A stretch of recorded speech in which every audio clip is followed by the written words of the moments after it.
Newton versus Leibniz, the men behind the math. Many people seem to forget that in the large scheme of things, calculus is very old. Its origins date back to the mid-17th century, following the lives of two extraordinary men, one a believed failure, and the other a recognized prodigy from the age of 5. These men dedicated themselves to their studies, but their independent discoveries led to a feud whose effects would impact their respective countries for nearly a century. Isaac Newton was born prematurely and not expected to survive. His father died before he was born, and his mother remarried soon after, leaving young Isaac in the care of his grandparents. He was a poor student, but he eventually discovered he was far more intelligent than anyone would have believed. At the age of 12, he was sent to King's School in Grantham. He lived with a local apothecary, which contributed to his future interest in chemistry. Now, he was taken out of school to work on the family farm in the 1650s, but he returned to school at Cambridge University when he turned 18. While there, he became interested in gravity, light, and eventually what would become calculus. He developed differential calculus, which gave him a way to find what we call a tangent line. Newton also developed the inverse of differential calculus, what we call integral calculus, but he referred to as the method of fluence. Later on in life, he published The Mathematical Principles of Natural Philosophy, referred to by most as Principia, which is credited as the greatest scientific book ever written.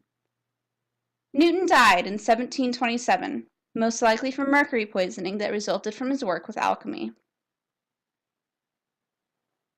Gottfried Leibniz was a child prodigy, yearning to read his father's books instead of the age-appropriate ones his teachers pushed upon him. When his father died when Leibniz was 6 years old, he was finally allowed to read the entirety of the family library, and promptly taught himself Latin by age 8 and Greek by age 14, and by 15, he attended the University of Leipzig to study law. 5 years later, Leibniz had received his bachelor's and master's degrees and completed his dissertation, so he had applied for a Doctor of Law degree but was rejected due to his age. He then presented his work to the University of Altdorf and was offered both the degree and a position at the school. Within a year, he had completed his first mathematical paper. But before his work on calculus, Leibniz came up with the binary system as a way to represent logic using numbers. He started this work around 1666 at the age of 20, and in 1671, he had started to develop a very early version of the modern calculator. Leibniz visited London in 1673, and there he heard the work of Newton and his teacher Isaac Barrow. He then used their ideas to develop his own theories and his own personal notation of calculus, and published his first account of that new math by 1684. Now, Newton and Leibniz didn't exactly have the best relationship. Leibniz was accused of copying Newton's work, and unfortunately, those accusations were mostly true. The feud between the two men pitted England and Germany, their home countries, against each other. This was problematic, as many British mathematicians refused to accept non-British advancements in mathematics out of a sense of loyalty, which kept them from advancing with other countries. Newton continued to be recognized as a great mathematician and scientist, and was even knighted by Queen Anne in 1705, whereas Leibniz died alone, in disapproval from the royal family, with only his secretary to attend his funeral. Any questions?